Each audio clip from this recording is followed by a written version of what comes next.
Well, thank you, Rachel, and thank you, Professor Calcano. As you mentioned, I'm the one non-academic person here on the panel tonight. I am, how do I advance them? Sorry. Okay, do I need to, can you hear me okay? Yeah. All right.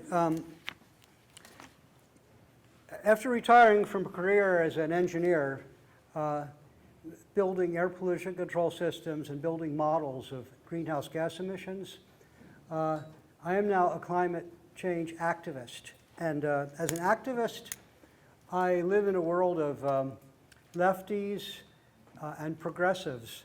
And I am very delighted and honored to have been invited here tonight to be able to have a conversation with the Center for Market Choice, because this is all about market choice and this is all about market processes. It's the only way we are going to escape the worst impacts of our impending climate crisis.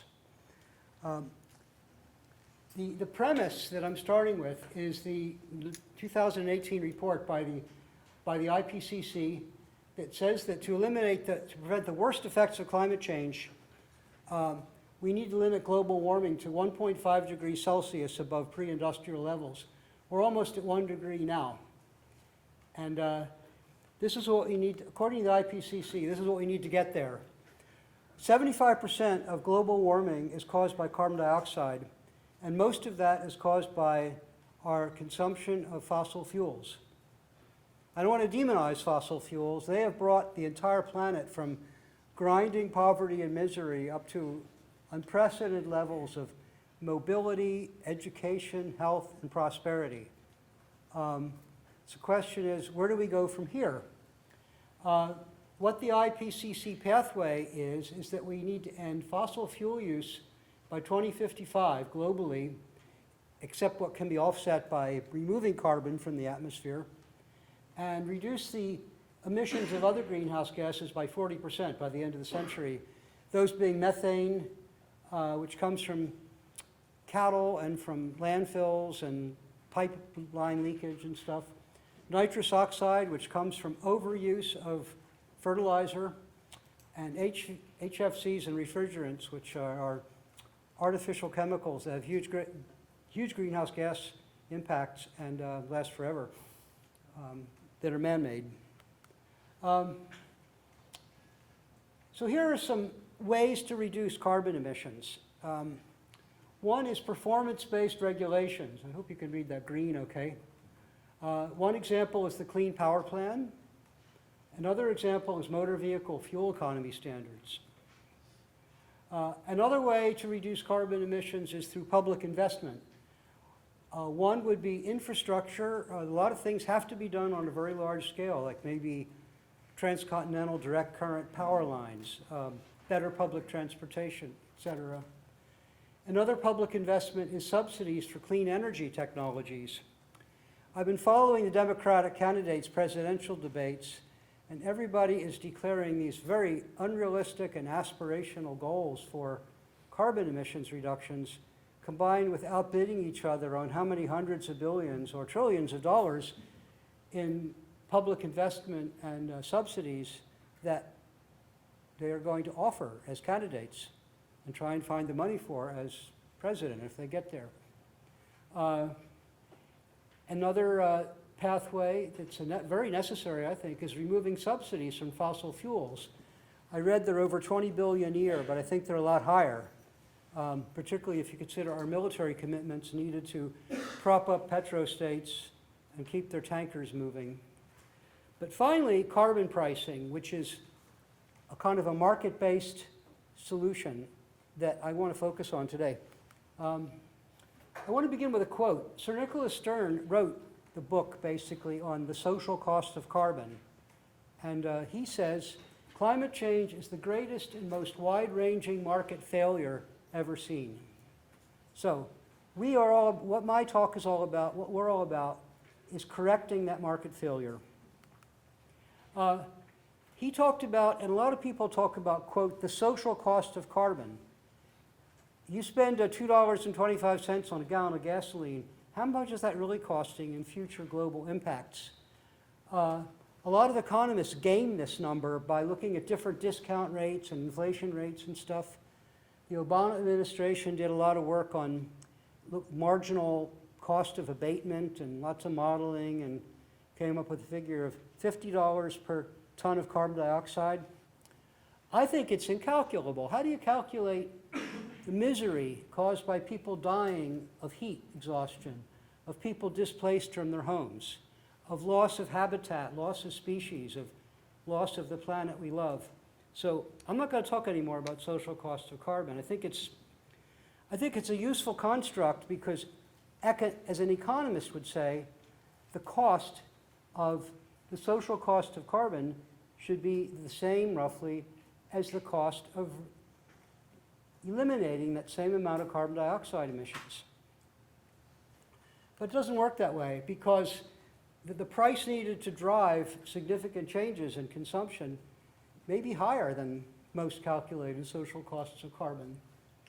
The first carbon pricing regime I want to talk about very briefly is cap and trade. I'm sure you're familiar with it. The government issues the rights to emit a certain amount of CO2, and emitters buy those credits, and they can trade them. If they can find a way to lower emissions cheaper, they can sell the credits to somebody else. The pro is that the number of credits determines how much carbon dioxide is emitted, so it's a pretty fixed cap and very predictable outcome in that regard. But the con is that politically, every government gives too many emissions credits. Then you have the slightest reduction in emissions from technology changes or behavioral changes, and the market in the credits crashes. Like the RGGI, the Regional Greenhouse Gas Initiative regime in New England, the credits are down to $5 per ton.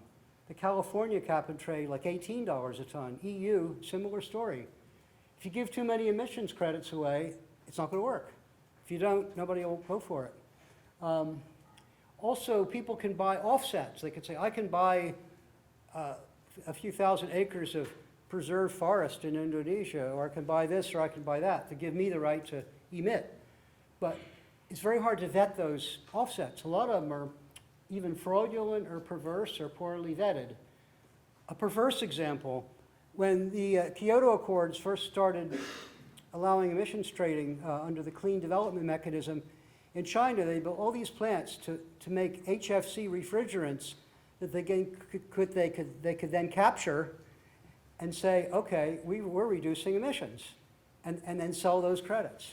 So the other problem with cap and trade is it only works for large emitters. You're not going to buy credits to drive your car to the store or anything, or take a hot shower. Carbon tax is what we're really all about. And the advantages are it's easily collected at the point of production, the mine, the port of entry, the wellhead. It's only a couple thousand places, and the books are already kept. It affects a myriad individual decisions about energy choice and consumption. For example, with electricity, it affects, on the supply side, it affects utilities' decisions as to what to burn or where to get their electricity from. And on the demand side, it affects our decisions about, how much energy to use in our cars and our homes. Because the carbon tax is an actual tax that's set, it provides a very predictable price signal for investors, for property management companies, local and city government, utility companies, industries. They know how much energy is going to cost in the future, so they can base their investment decisions on a hard number instead of on constantly fluctuating trading, emissions trading. It also, instead of costing money, raises money. More about that later. The disadvantages, because it affects myriad individual decisions, it's very hard to predict its effectiveness. It also, by itself, includes no direct incentives to generate offsets or remove carbon from the atmosphere, and doesn't address other sources of greenhouse gas emissions into the atmosphere, like bad agricultural and forestry practices. So, we're going to have a carbon tax now. The question is, how high do we set the tax rate? Like I said, in theory, it's something like maybe approximately equal to the quote, social cost of carbon. But it has to start out high enough to alert the markets and jumpstart the whole process of thinking about carbon taxes entering into large-scale investment decisions, but not too disruptive or politically infeasible at the outset, because this is a hard sell under best of circumstances. And with any, I guess the economic term is a Pingovian tax or like a sin tax, any tax that drives down consumption drives down the tax, and it's a constant feedback of diminishing returns. So the tax has to go up each year. There are about half a dozen or more carbon tax bills that have been floating around the House and Senate. I'm going to talk about a few, and you'll know in a minute why they are these weird different colors. The one that I am lobbying for as the local coordinator of Citizens Climate Lobby, the one that we created, really, based largely on market-based thought from George Shultz, Gregory Mankiw, and other conservative economists. It's called the Energy Innovation and Carbon Dividend Act, and sponsored in the House by Ted Deutsch and I forget who the Republican guy is, and our group, Citizens Climate Lobby. It's an initial tax of $15 per ton of carbon dioxide emitted for fuel. So the tax will be twice as high, for example, on coal as it would be on natural gas, because coal emits twice as much carbon dioxide per unit of energy as natural gas does. It will be zero for nuclear, hydro, wind, and solar, and I don't know, biomass maybe, depending on what its real energy costs are. So it starts at $15 a year and goes up at $10, increases by $10 each year. And that could be adjusted to $15 if we're not meeting certain targets. So what's the consumer impact of this? A gallon of gasoline emits 19 pounds, round that off to 20 pounds, and the math is simple. Our tax would add 10 cents a year to the cost of a gallon of gasoline. Not that bad. I mean, it's been higher than that before. Other bills, a stronger one is the Coons-Feinstein Climate Rebate Act that $15 increases $15 a year, and that jumps to $30 a year. 5 minutes? All right. And then another one. These models have huge numbers of assumptions. Elasticity of demand. You know, how does consumption respond to prices? If people get more income from a dividend, will they spend more money on energy? Every sector in the industries has different responses to this, depending on how flexible they are. I want to go back. These can be modeled. The outcomes can be modeled if you have all the right inputs, and they're subject to a lot of uncertainties. Here's the Gould or Halstead model. It's kind of a plug-and-play thing. It's very opaque. But ours, the Citizens Climate Lobby, the Energy Innovation and Carbon Dividend Act is green. The Feinstein-Coons one is this one. It's the strongest one. So you can see they'll get from about 5 to 2.5, like 50% reduction in carbon emissions by in the first 15 years or so. That's one model. Another model is the Carbon Tax Center model, which is just a spreadsheet, very transparent. It also can model revenue and all kinds of things. So I encourage you to learn more about these if you like to do modeling. The Carbon Tax Center model also looks at each sector, and you can see that electricity generation is highly sensitive. There's a lot of ways to generate electricity. Automobiles, not so much. Aviation and some industrial sectors almost flat.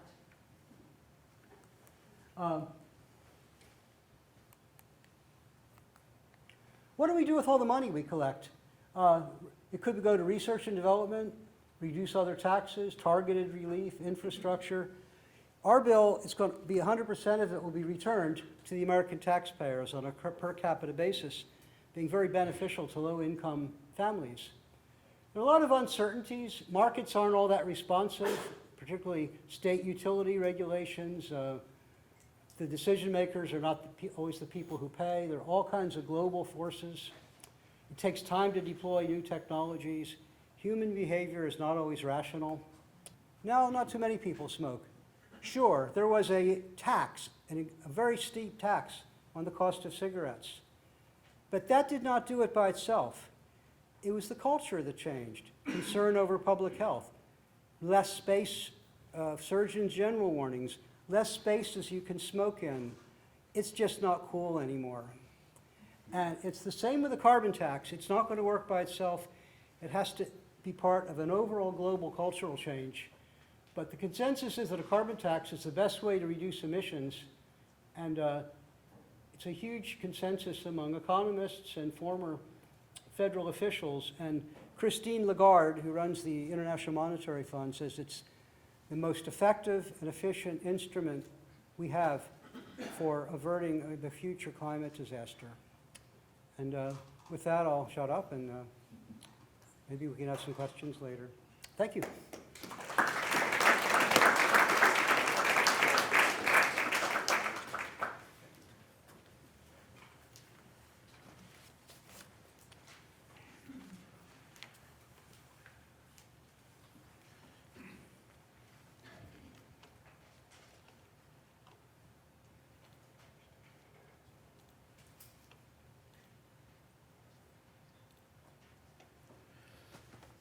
All right. So as Rachel mentioned, I'm Matt Nowlin. I'm a professor of political science here at the College of Charleston. So there's going to be a little bit of overlap between what Mark just talked about and what I'm going to talk about. But one of the things that I'm going to focus on is, and Mark just sort of alluded to this, is this question of revenue use with the carbon tax. I'm going to talk a little bit about some broad approaches to climate change. We'll overlap a little bit with what Mark said, so we'll go through that relatively quickly. But most of what I'm going to talk about is results of some research that I and a few of my couple of colleagues at the University of Oklahoma have been working on with regard to public opinion about a carbon tax and how the revenue is to be used, how that might influence public opinion. So as Mark mentioned from Nicholas Stern quote about climate change being a market failure, or it's also been called the mother of all externalities. Another way that I like to think about it is it's really the sort of ultimate collective action problem, right? And so collective action problems exist when individual decisions and behavior impact some shared outcome. Where we tend to think of things like an externality, where is it sort of type of collective action issue, where consequences, with regard to an externality, consequences are happen to those that aren't directly involved or engaged in what's creating those consequences, right? So another way to think about it is it's a coordination problem, right? It's a coordination problem. And it's also a free riding problem, right? So I'm sure you've heard these arguments. Why should the United States do anything about climate change if China isn't, right? So all these amount to difficult sorts of collective action problems. Policy is a way to, public policy is a way to adjust, to lower the cost of coordination, to help address some of these collective action problems. But a couple of things that I think is important for us to keep in mind as we sort of had this broader discussion about climate policy. One is a Massachusetts versus EPA Supreme Court decision of 2007 and the following EPA endangerment finding. So in 2007, the Supreme Court ruled that if the EPA determines that carbon dioxide and other greenhouse gases pose a significant risk to human health, then they are required to regulate greenhouse gases under the Clean Air Act, right? The EPA made such a finding in 2009 and during Obama's first year as president. We think of it as the endangerment finding. And that still exists, right? As much as the Trump administration has rolled back climate action on a host of fronts, the endangerment finding still exists.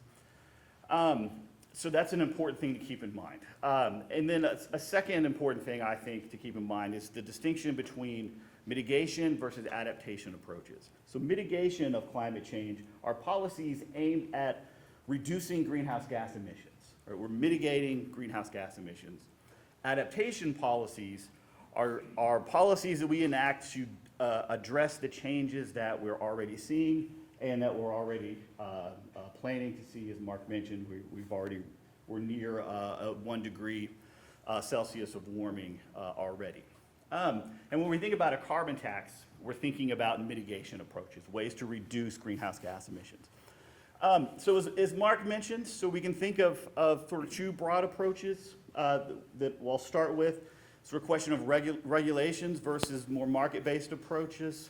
So regulations, sometimes called command and control or top-down regulations, are issued by the government in terms of either a technology-based, where the federal government requires as part of the regulation that a particular type of technology is used. So scrubbers to remove sulfur dioxide from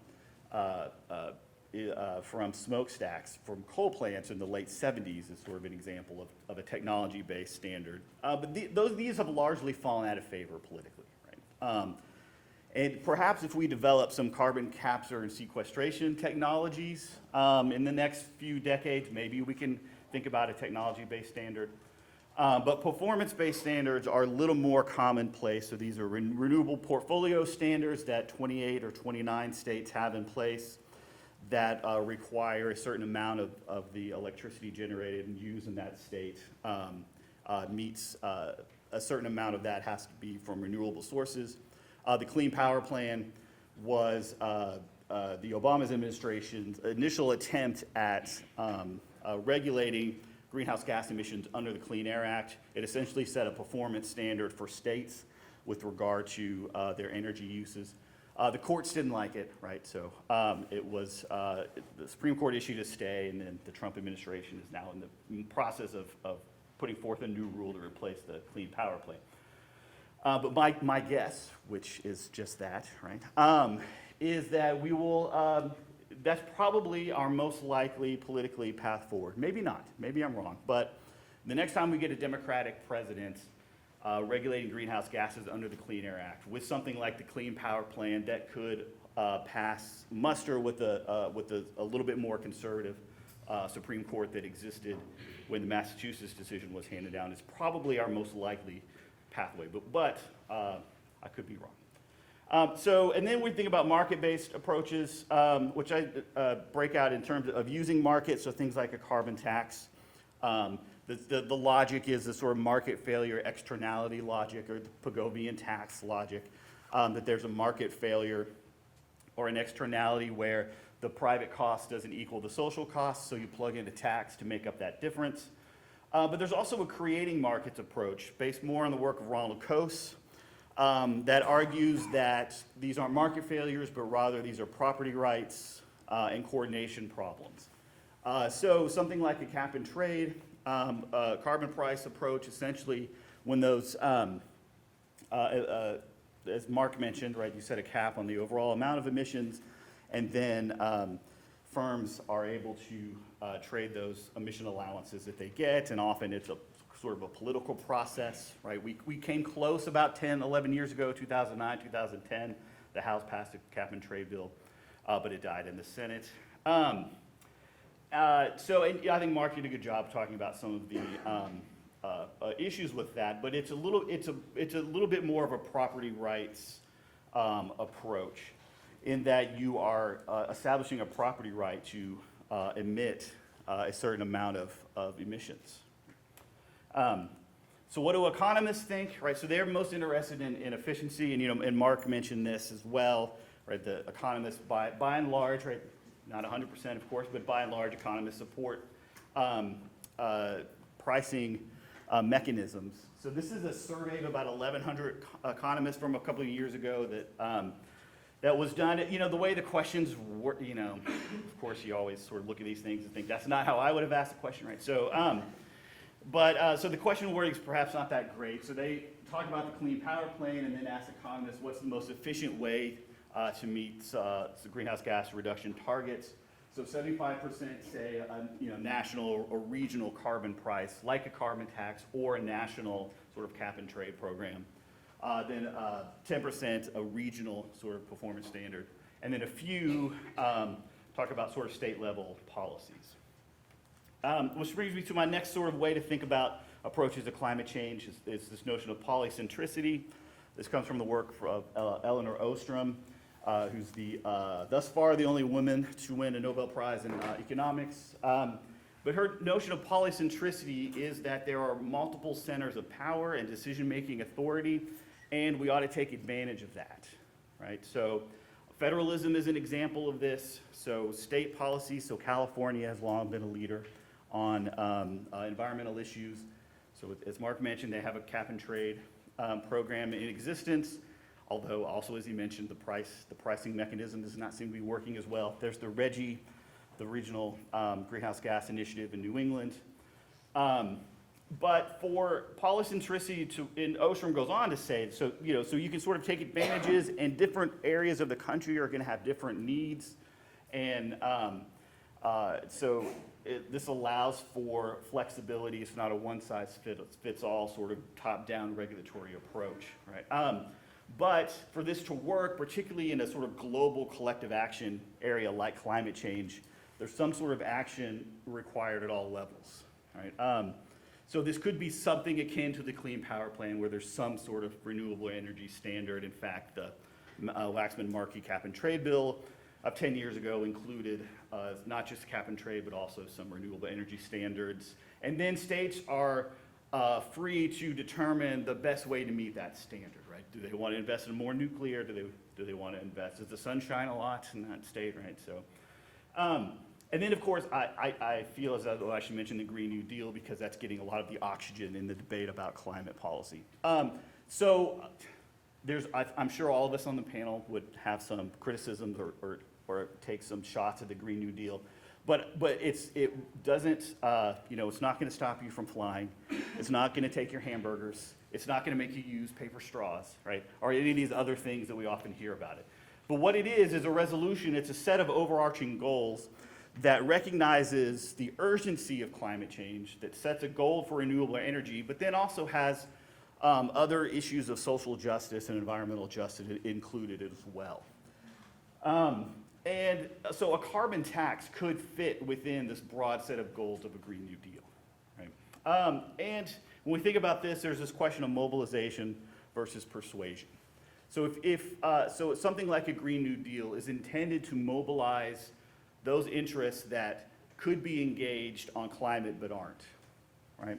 The idea of a Green New Deal is not to persuade anyone who thinks climate change isn't happening, right? It's to mobilize those to become engaged. And we're seeing, particularly among young people, with the Sunrise Movement and Greta Thunberg, a lot of mobilization around this issue. All right, so all that to get to what I was actually going to talk about. Excellent. All right, so this can go relatively quickly. Right? So the question is, the sort of assumption in this argument is that economists sort of argue that a carbon tax is efficient and effective, or some other kind of carbon pricing mechanism is the most effective and efficient policy, right? So then the question becomes, is it politically viable? And that's a little tricky, right? So this is from some of the survey work that we did, and we asked respondents to rate their support from 1 to 7, 1 strongly opposed to 7 strongly support. Approaches to climate change, so EPA regulations comes out on top. Carbon tax is at the bottom, just below cap and trade.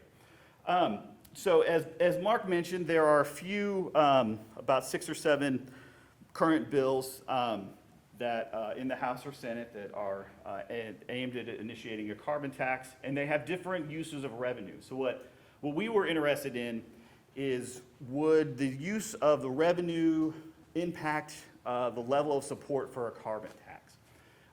So to get at this, we did a survey experiment where we placed respondents. We gave them a little bit of information about a carbon tax, some short sort of pro and con arguments, and then we put them into 1 of 5 groups, saying that the revenues would go to the government general funds, used for deficit reduction, go to renewable energy investments, or be rebated in the type of approach that the Citizens Climate Lobby argues for. So the only the tax rebate condition was significantly different than the controlled in that people that got the tax rebate condition for their revenues showed increased signs of support for a carbon tax, right? So good news perhaps for Mark and his group. And then we also looked at it across partisanship and ideology. So it's largely conservatives and Republicans where we see the movement of support for a carbon tax based on the revenue use of a tax rebate, but also for deficit reduction as well. Right, so we also saw differences just among conservatives and Republicans for deficit reduction. Democrats and liberals were largely sort of supportive regardless of the revenue use, but independents, conservatives, and Republicans seem to be the groups that move the most. So to get sort of that question, is it viable? I don't know, honestly, right? It doesn't look so good, but maybe, because these things change, right? So revenue use can shift support some, but it's still relatively less popular. Other design aspects might come into play that could change support. As Mark mentioned, the social cost of carbon, how much do we make the tax? How do we think about the discount rate? And in the interest of time, I won't go on a side track. And then the kinds of things that politically could happen apart from just what our narrow question about the policy design aspects of revenue use is the sort of work that Mark and his group are doing with grassroots pressure, but also what elites do, so elected officials, what sort of positions they take. Because a lot of the polarization on climate issues is driven by elites. So if more elites like George Shultz or some other prominent former Republicans come on board, Bob Inglis, South Carolina's own Bob Inglis, right, is his support of a carbon tax. So that could drive support as well. All right, that's all I have. I'm sure I'm over time probably. Thank you.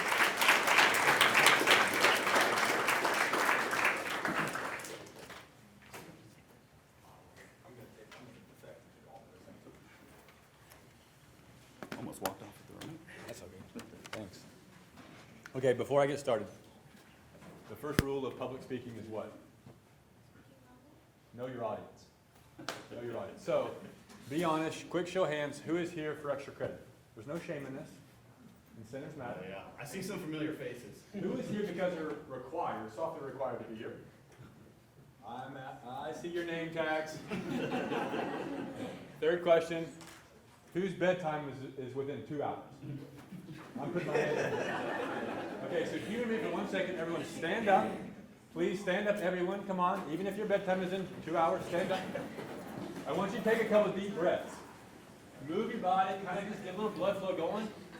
These are excellent speakers. Hey, these are excellent speakers, but it's late. It's the middle of the semester. Let's get some blood flow going so we can actually learn, continue to learn, okay?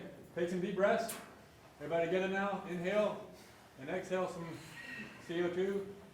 Inhale, exhale some CO2. I'm going to come back to this later. Not all emissions are bad emissions.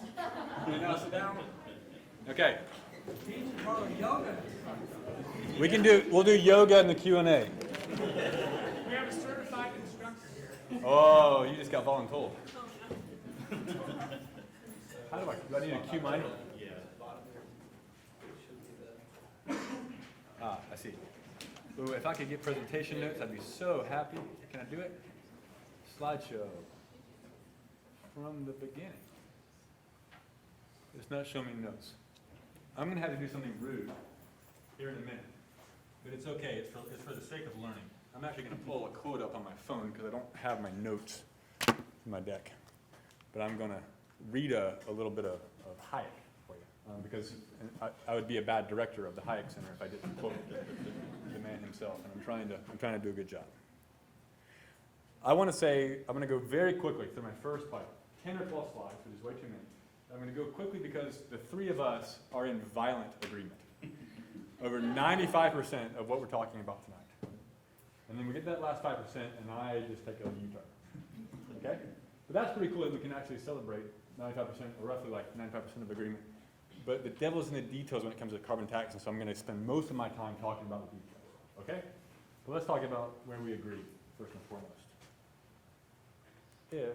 Am I using the right button? Aha. Okay, so, shall we agree?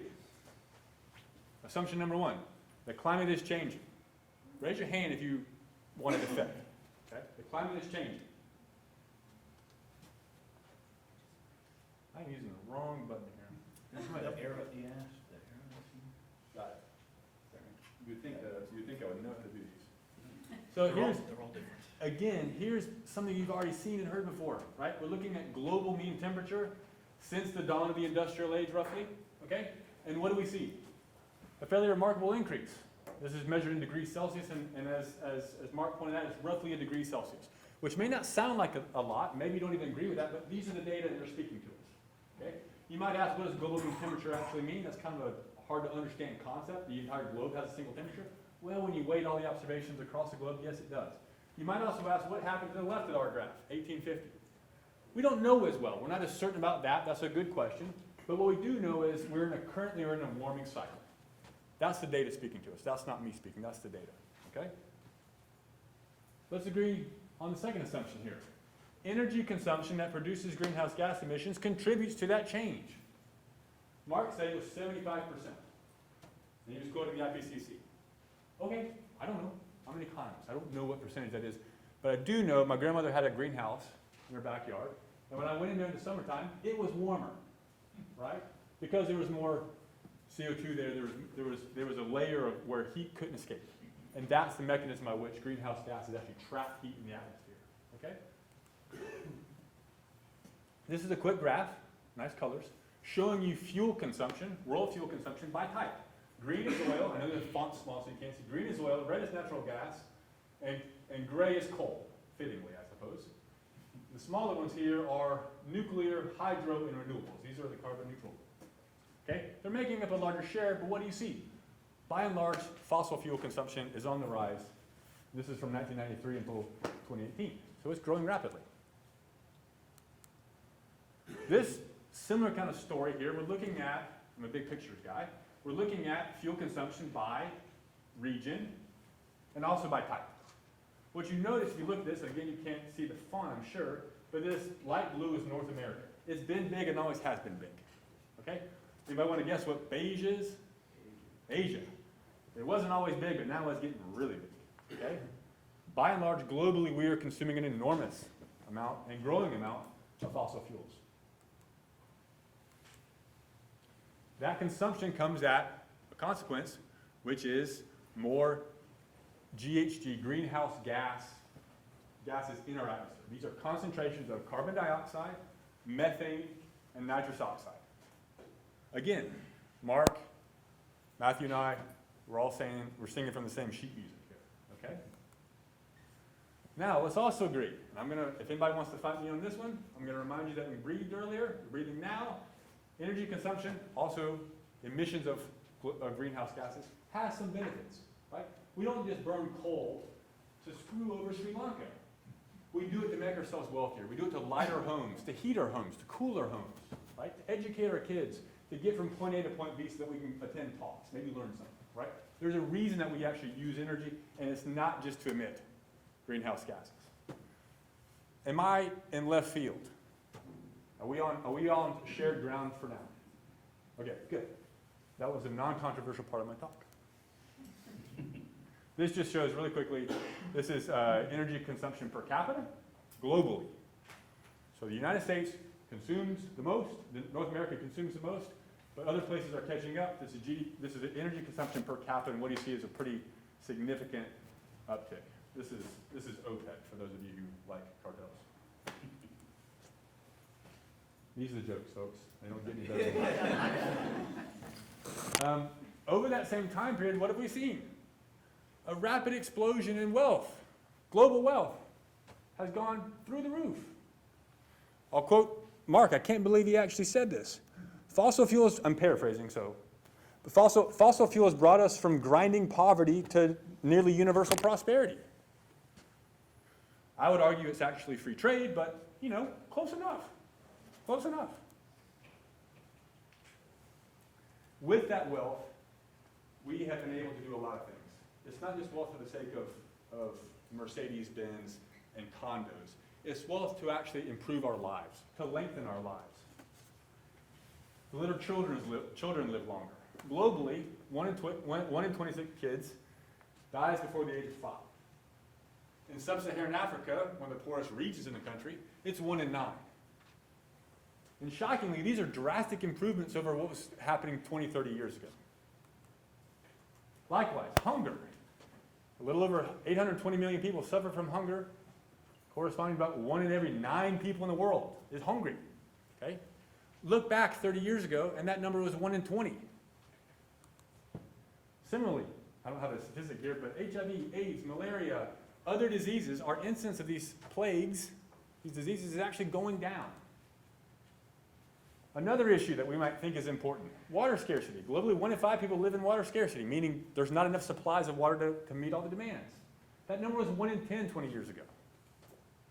I'm going to argue, and I hope Mark would agree with me, the world is actually getting better. We're actually getting healthier as a world, in large part because we're getting wealthy. Okay? In the United States, there's one kind of interesting outlier, which is drug abuse. For the first time since the Civil War, life expectancy in the United States is actually going down. Opioids and suicide. Deaths of despair. It's not cancer. It's not stroke and heart attack, heart disease, although those contribute. It's deaths of despair. It's the first time we've ever seen a decoupling of material well-being and personal well-being. Maybe we'll get more on that later. Probably not, though. Happy to talk about that offline. What am I showing you here? There are real problems in the world. There are real problems in the world. But things have actually gotten a lot better. In part, I wouldn't even say large part, but in part due to our energy consumption. We can do more as we consume more energy.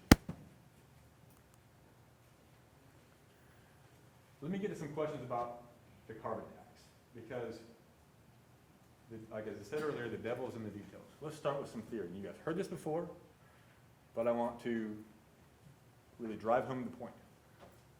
Would a carbon tax reduce carbon emissions? Everybody say it loudly. Yes. Yes! Yes! Yes! How do I know? Price incentives matter. Incentives matter. The first law of demand. The first law of demand. Now look, trigger warning. If you fail principles of micro, I'm about to put a supply and demand curve up on the board. You may want to look away. I don't want to have anybody, pass out on us here. But we know, as gospel truth, as economists, that a carbon tax would reduce greenhouse gas emissions. How do we know? Well, look, this is a demand curve. What does it do? It slopes downward, meaning as something gets more expensive, we march back up our blue line, our demand curve, and consume less of it. Okay? Have I lost anybody? When things get more expensive, we tend to consume less. We can serve on that resource, or we substitute away from it. We innovate. And that's what prices do. They coordinate behavior. This is a little more complicated because this actually shows a perfect example of what a carbon tax does. When you're deciding how many apples to eat, how many gallons of gasoline to use, how many bottles of water to drink, you think about the marginal benefit of that consumption. In other words, how many more do I want to have? What's the benefit of one additional bottle of water? Versus the marginal cost of that marginal consumption. Okay? And as rational people, we think the market clearing price, if you will, the equilibrium price, is the intersection of that marginal benefit and marginal cost. Okay? When we think about externalities, Sir Nicholas Stern says it's the mother of all externalities. We're concerned about a divergence between the private cost, what we have to pay for a gallon of gasoline or to emit a metric ton of carbon, and the social cost of that same consumption. That gap is the externality. That's the concern that we have. And that's the argument for setting a tax.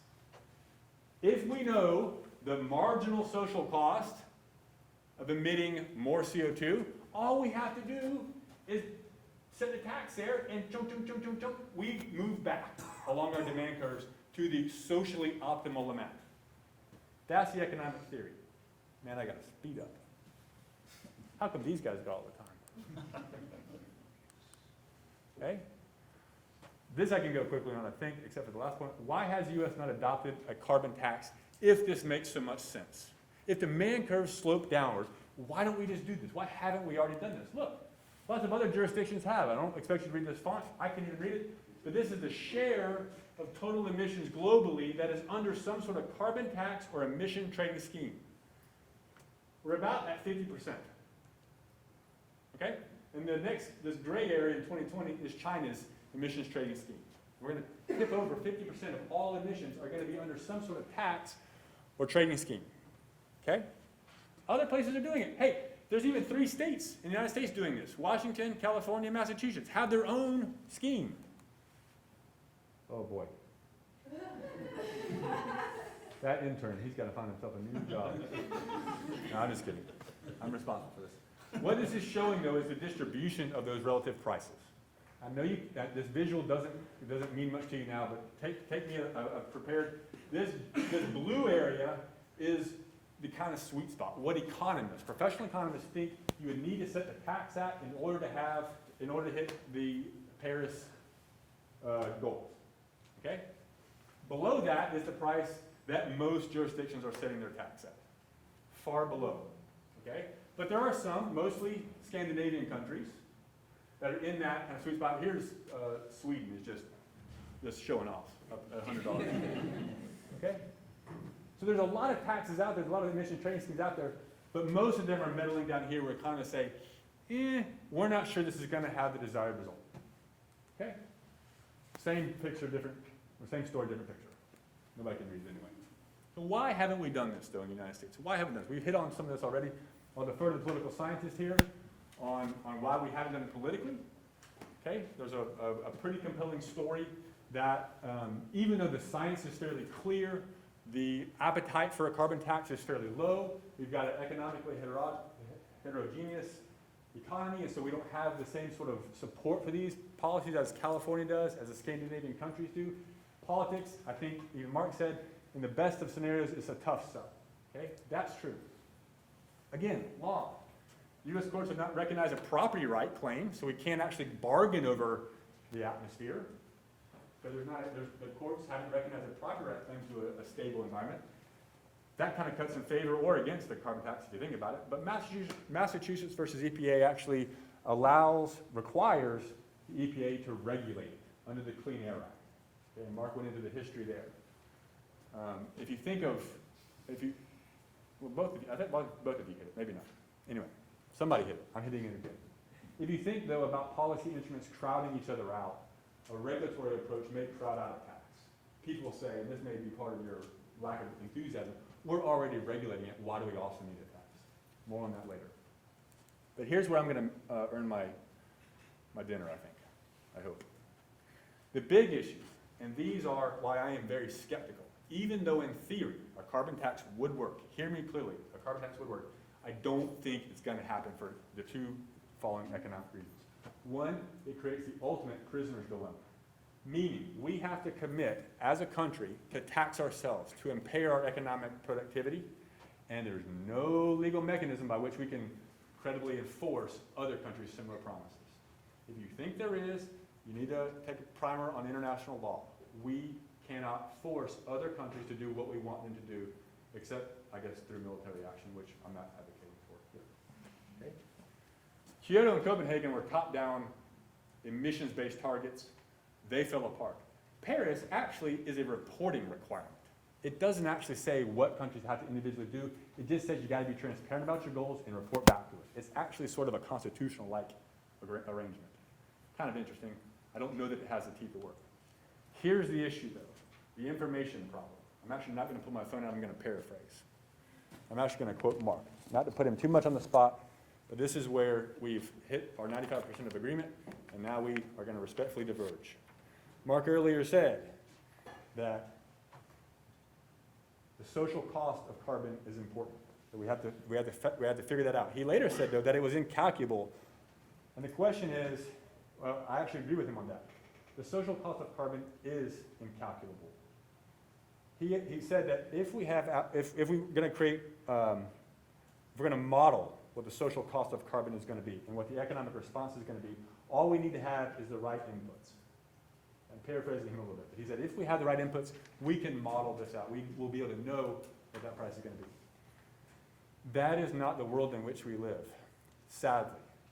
We don't have all the relevant information. We don't know how preferences change over time. We don't know how culture changes over time. This is what Hayek won the Nobel Prize for. Okay? There's multiple types of information out there.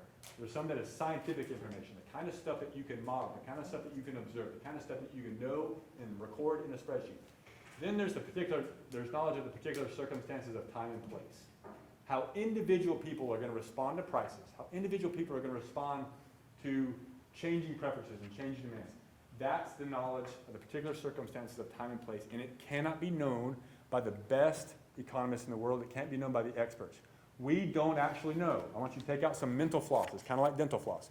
I want you to take out some mental floss, and I want you to scrub, go back a little bit. I want you to scrub this out of your mind. This is economic theory. We can measure this. We can measure how much people consume and how much people emit. We have no idea what that actually is. And anytime that you're trying to set a price based on this unknowable social cost of carbon, you're not likely to get it right. You might get lucky once in a while, right? Even a dead clock is right twice a day. But when we're talking about setting a price, we have to know actually what those social costs are. I'm not going to spend any time on this because I'm over time, but these are the same proposals that you've heard earlier. Baker-Schultz, the Energy Innovation and Carbon Dividend Act. Be careful here. If you think a tax is the panacea, at least one of these, both of these, implies a trade-off between current regulations. In other words, they're going to say, we're going to impose a tax, but we're going to have no more carbon regulations. If we set a carbon tax too low, and we've given up all the regulations, are you made better off as a climate alarmist? Perhaps not.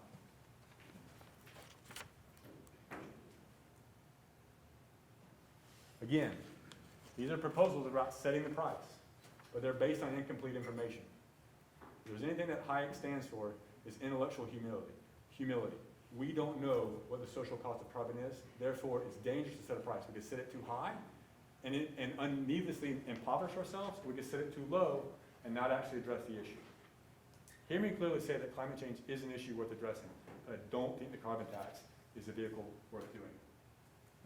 Last point, and I know that I'm over time, and I beg your forgiveness.